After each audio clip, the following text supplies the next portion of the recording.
Hepiniz hoş geldiniz arkadaşlar. Bugün yeni bir video çekiyorum, yeni bir oyuna başlıyorum ve bu oyun bildiğiniz üzere bilgisayar ortamına çektiğim ilk video oyunu olacak. Bu yüzden bazı ses hataları olabilir, görüntü hataları olabilir. Bunları çok fazla dikkate almamanızı istiyorum çünkü zamanla bunlar düzelecek şeyler. Bugün Sherlock Holmes Crimes and Punishment oyununa başlıyorum. Bu oyun yeni bir oyun değil. Yanlış hatırlamıyorsam 2014 çıkışlı bir oyun. Ama Steam indirimine baktığımda bu oyun dikkatimi çekti. Zaten bu tarz bir oyun arıyordum ve bu oyunu görünce alıp oynamak istedim. Bugün bu oyuna başlayacağım sizlerle beraber ve bu oyunu sizlerle beraber yine bitireceğiz. Şimdi bu oyunu daha önce birazcık baktım nasıl çekmeye değer mi diye, hoşuma gitti. O yüzden şimdi başlayacağım. Başta bir video var. Böyle dizi başlarken hani oyuncuların ismini yazar ya, ona benzer bir isim şey var. İzleyelim isterseniz. Çok önemli bir video değil ama hadi izleyelim. Çok önemli yapmışlar.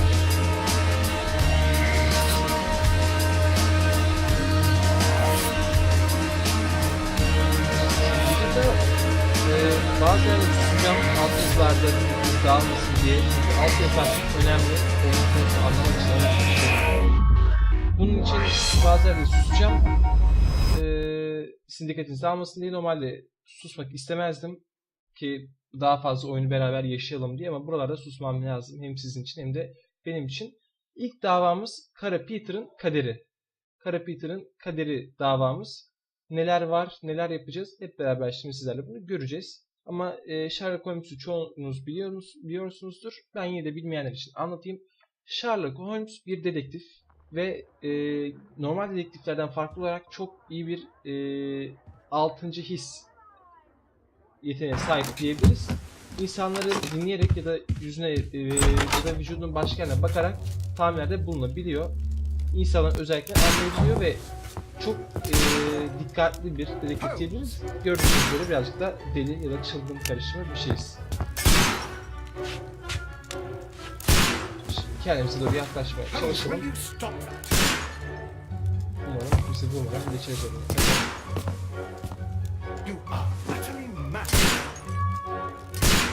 Galiba geldik. Evet, geldik. Videonun da süresini çok uzun tutmamaya çalışacağım çünkü internet çok hızlı olmadığı için güzel YouTube'a atmakta sıkıntı yaşıyorum. O yüzden 20-25 dakika olarak düşünüyorum video başı. Birkaç partta ilk davayı bitiririz diye tahmin ediyorum. İşte gördüğünüz gibi sesten dinleyerek gelen kişiyi tahmin edebiliyoruz.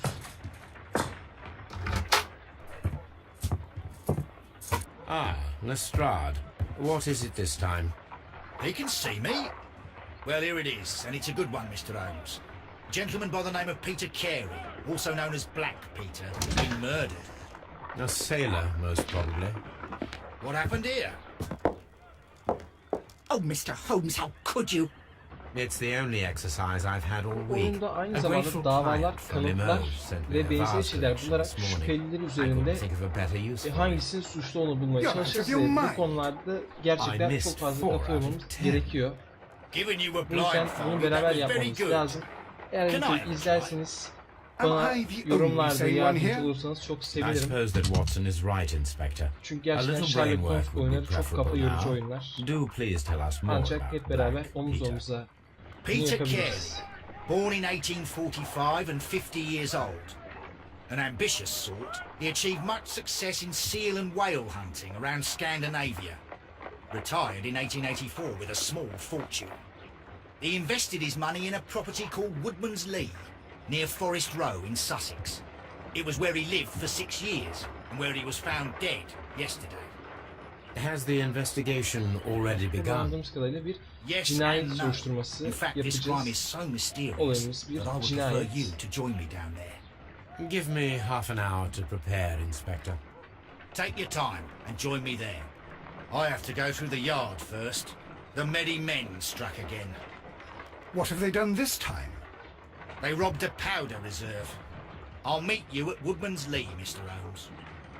I should help Mrs. Hudson here.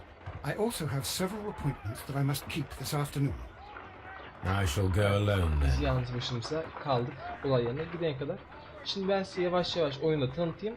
Şimdi bir dava defterimiz var bu şekilde. Bize burada görevler veriyor ve bu görevleri yaparak yeni görevler kazanıyoruz. Bu görevleri en sonunda yaptığımızda burada Peter Carey'nin cinayeti araştır kısmına bitmiş olacak.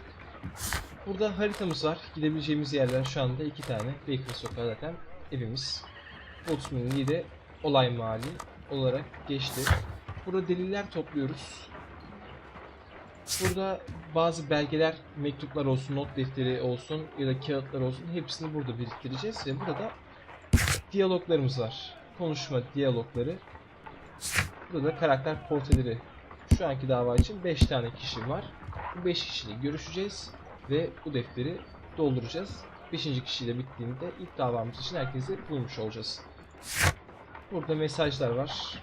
Bunları görmedim. Hatıralar var. Onlara bakacağız. Zamanında olacak buralar. Hepimiz ne olduğunu göreceğiz. Şimdi ilk olarak kendi dolabından giyecek bir ceket seç. Bunun de Lestrade'ye katıl diyor. Hemen şuradan odamıza girelim. Dolabımızdan üstümüze bir şeyler alalım. Sabahlıkla gitmek olmaz. Evet, zaten bunlar kilitli. Gördüğünüz gibi bunları giymek istersek de kilitli, bunları giyemiyoruz. Biz gündelik bir takımla gidelim. Birazcık da şık olmuş olalım. Başka da kıyafetimiz var mı şu an onu da bilmiyorum. Şu an dışarı çıkalım. Teyze de yerleri süpürüyor sağ olsun. Çıkalım ve olay mahalline gidelim. Bakalım neler bulabileceğiz olay mahallinde. Evet, aynı zamanda faytonu binerken defterimize bakabiliyoruz ve bazı çıkarımlar da yapabiliyoruz. Bu çıkarımlar yine Sherlock bulduğu şeyleri inceliyor burada, eşleştiriyor ve oradan yine fikirler çıkartıyor. Onu da zaten oyun sırasında göreceğiz. Evet, olay mahalline geldik. Bakalım neler yapacağız şimdi.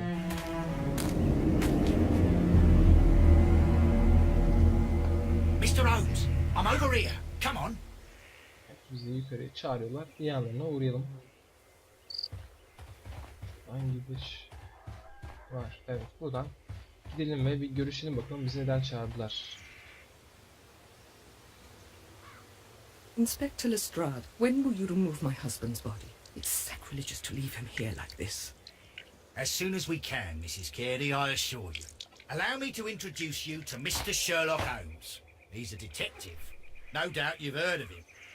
I'll wait for you in front of the cabin, Mr. Holmes. My condolences, Mrs. Carey. Thank you, Mr. Holmes. Evet, bu bayan Peter Carey'nin yani ölen arkadaşın eşi. Şimdi ona bazı sorular soracağız. Buradan gördüğünüz gibi soruları seçebiliyoruz ve burada karakter portresi oluşturuyoruz. Az evvel size bahsettiğim gibi kişiye bakarak onun hakkında bir analiz yapıyoruz. İlk başta buna başlayalım. Size göstermek için şu an yüzünde ben bir şey göremedim. Tıklanacak değerli ama şurada bir kolye var. Evet, bu kolyeyi seçiyoruz bu şekilde ve vücudu aynı şekilde incelemeye devam ediyoruz. Şurada bir taç gördüm. Burada bir kitap var. Tepeli baştan karaymış. Evet, burada bir eldiven var, yine bahçe eldivenleri ve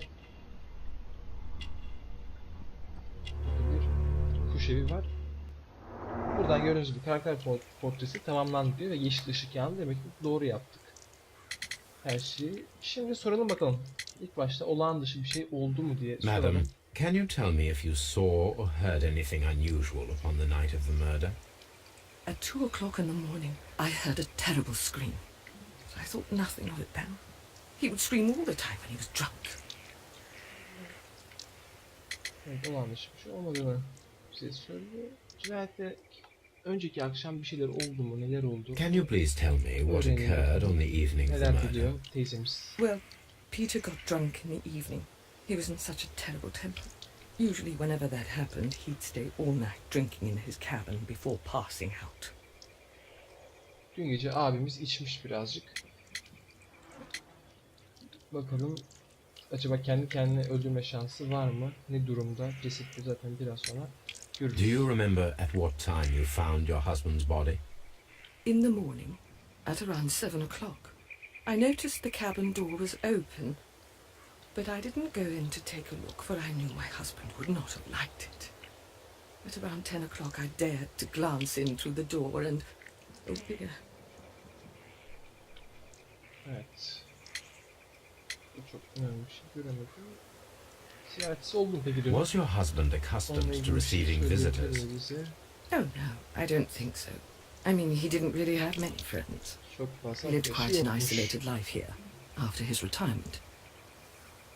Önemli bir bilgi bence.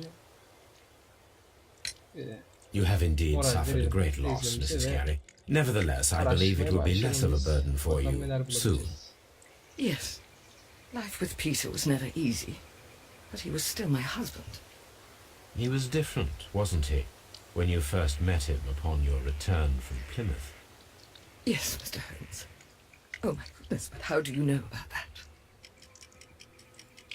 Q'ya basın ve profilinden böyle bir şey çıkartamayacağına göre aç olması lazım. Evet, doğru You bilmiş. undertook a pilgrimage to the Cathedral of Santiago de Compostela when you were young. That much is evident from the rosary in your hand. The shortest route for the pilgrim from England to Spain is from Plymouth. I believe that you met Peter Carey as a young sailor there, and you married him soon afterwards. That is indeed what happened, Mr. Holmes. How extraordinary. Thank you, madam. Evet, görüşmemizi yaptık. Şimdi burada gördüğünüz gibi ilk karakter portremiz çıktı. Ne diyor? Judy, tepeli baştan kara kuşların bulunabileceği İskoçya'da Strandsby ve Inverness'ın çam ormanlarına yakın bir köydendir. Dindardır ve genç bir kız iken Santiago de Compostela Katedrali'nde Aziz James'in yolu haç vazifesini yerine getirmiştir. Diyor burada. Unutamadığımıza göre görevlerimize bakalım ne görevler verdi bize. Cinayet mahallini inceleyeceğiz. Bir de delil. Haçta delil olarak geçti. It seems that the garden was well maintained. Bahçede iyi ilgilenmiş diyor. Daha bu delil çıktı. Bunun hakkında konuşmamızı istiyor. Yine aynı zamanda böyle Sherlock'un kendi hisleri mi diyelim, özel bakışlarıyla böyle bir şeyler etrafta bulabiliyoruz. Mesela burada bir ayak izi bulduk. These footprints appear to be quite large. Sherlock'u Sherlock yapan şeylerden bir tanesi de bizim göremediğimiz şeyleri kendisinin görebilmesi. Çıkalım. Görüşelim teyzemizle bir kez daha bahçe hakkında neler biliyor. Bir soralım. Bize yardımcı olabilecek mi?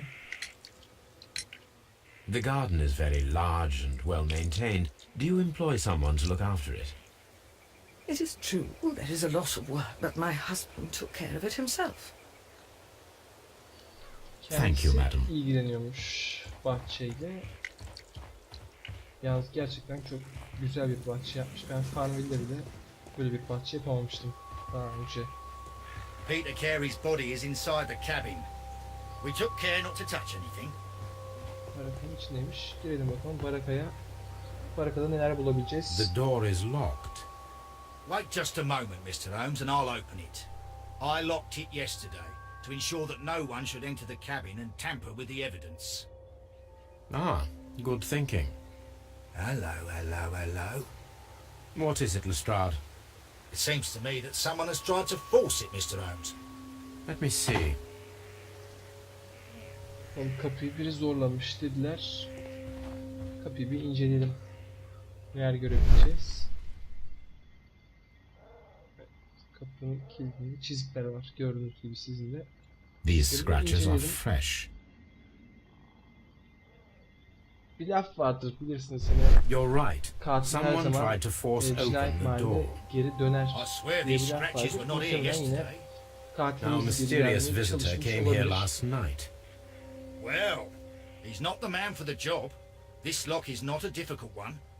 Perhaps he did not have the right tool. Evet, içeriye bakalım.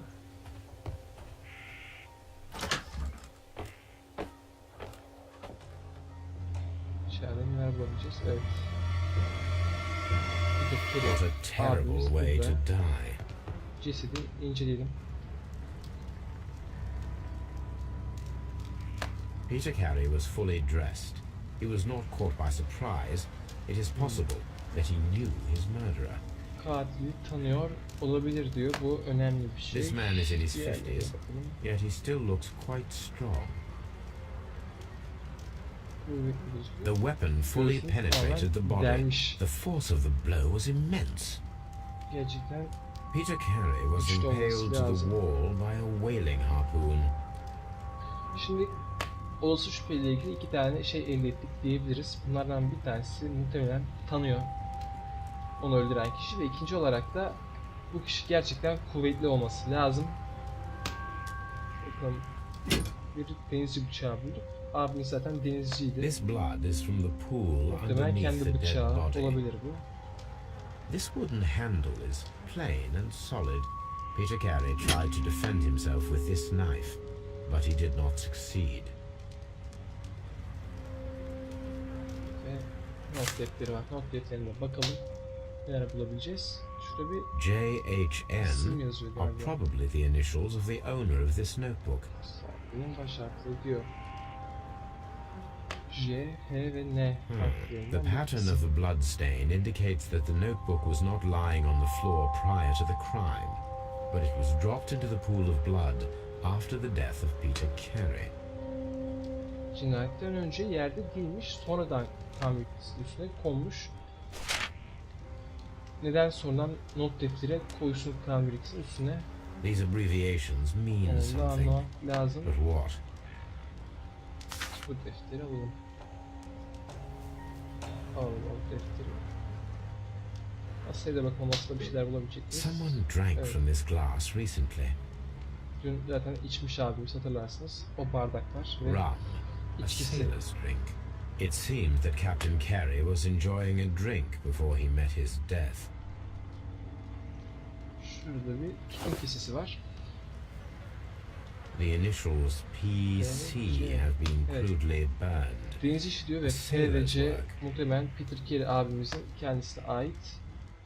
Evet, bu da kanıtlıyor ki tütün ürünleri öldürüyor arkadaşlar. Gördüğünüz gibi abimiz ölmüş. This aroma is familiar, but Demek ki to tütün ürünleri recognize it, tüketmeyelim. I must construct my associations in one picture. Bu da ispatı oldu. Neyse, konuşmak için o bize çevirme döndürün diyor. Çevirelim bakalım. Nasıl bir şey yapacağız? Mükemmel oldu ama üst taraftan olmalı sanki.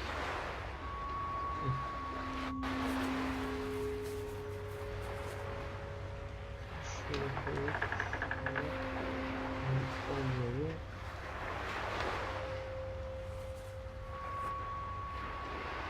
Galiba olmadı.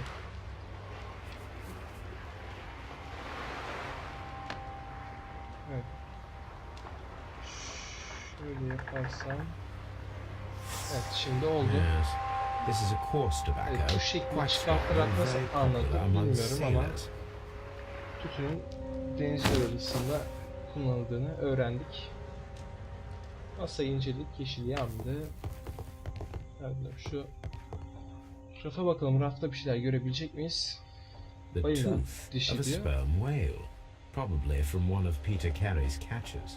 Evet, başladı müfettişle istirahat bize demişti ki ayı balığı ve balina avı yapıyormuş. Şöyle bakalım başka bir şey bulabilecek miyiz? Şüpheli boş kısım diyor.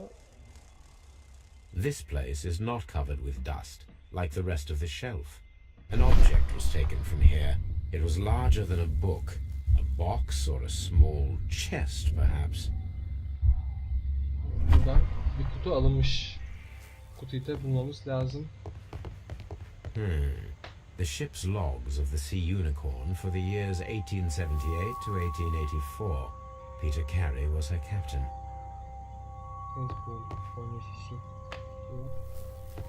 Evet, burada zaten yazıyor deniz boynuzu. The Sea Unicorn. She was the ship that Peter Carey commanded. Levhasını sökmüş almış. Sandık var burada. Bir sandığa bakalım. Sandıkta bir şeyler bulabilir miyiz? İnceleyelim bakalım. Şurada bir botlar var. Öncelikle bunu alalım. Ayak izi bulmuştuk, hatırlarsınız Peter carries dışarıda. boots. They look to be a size Bunları bir 8. alalım. Orada bir karşılaştırırız. Bir de Old navigation instruments, nothing interesting. sefer aletleri diyor. The murder weapon was probably taken from this rack. Zıkkımız. Burası saplayan duvara kadar sabitlemiş gerçekten. Tamam, burada işimiz bitti muhtemelen. Bir dakika, şurada bir de harita gördüm. Haritaya da bakalım. Şöyle bir balina şeklinde bir Hammerfest. ada var. Bir de burada Dam Dundee. diye bir ada It's a var. whaling map. Balina avcısı haritasıymış. Öyle bir şey yok. Şimdi öncelikle şu ayak izlerine bir gidelim. Şu botları bir deneyelim. Buraya olacak mı?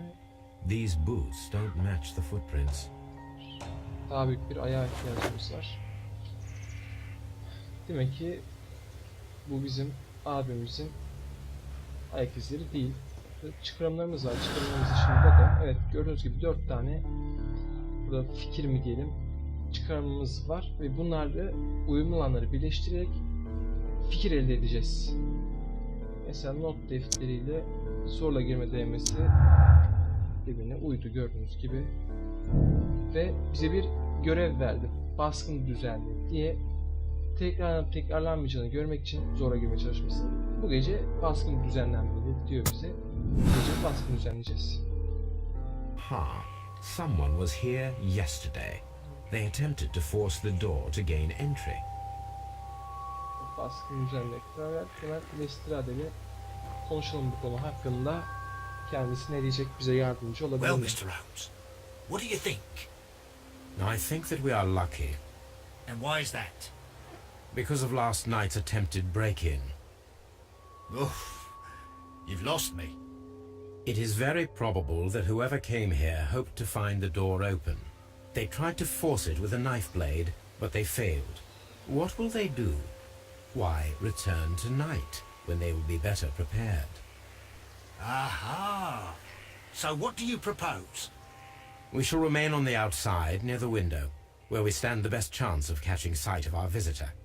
Well, gentlemen, ready your pistols. We have a long night ahead of us.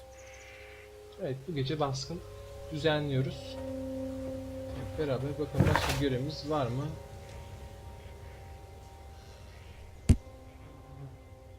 Tütün kesesi ve tozları hakkında bir diyalog diyor bize. Gidelim bir teyzemize konuşalım bunlar hakkında, sonra da baskını düzenleyelim bakalım yakalayabilecek miyiz birini. Öncelikle sigara konusunu soralım. Is this your husband's tobacco pouch? I'm not sure. It might be. But he hadn't smoked in a very long time. Uzun zamanları sigara içmiyormuş. O zaman o tütün uzun süredir kullanılmıyor muhtemelen ya da aynı ismi başka birine ait olması lazım. Your husband's private papers. Do you know where they are? There was a small tin box, barely larger than a book. He kept his papers there. It should be somewhere in his cabin. Thank you, madam. Olmam diyor. Demek ki çalınmış olabilir çünkü barakada biz onu göremedik. Müfettişle bir görüşelim. We need to find a good place for an ambush. Perhaps behind Carey's cabin, near the window. Bakalım arkasında camın yanı dedi bize. Buradan bahsediyor muhtemelen. This looks like the perfect hiding place. Evet. Baskını şimdi düzenliyoruz. Bakalım yine dün gece gelen kişi bu gece de barakaya girmeye çalışacak mı? Umarım çalışır. Biz de onu enseleriz. Gece oldu. Biz de merakla camda bekliyoruz birinin gelip gelmeyeceğini.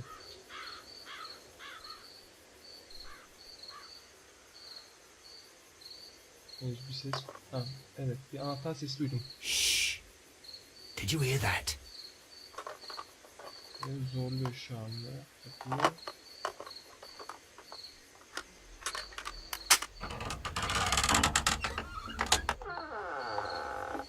There's someone there. I'm gonna collar him. I'll be right behind you. Evet, bu vatandaşı şimdi Hold it right there. enselemeye gidiyoruz. Lester de bizden hızlı davrandı. Biz de hemen girelim içeriye. Dalalım bakalım neler oluyor. All right, my fine fellow. Who are you and what are you doing here? You're detectives, I suppose.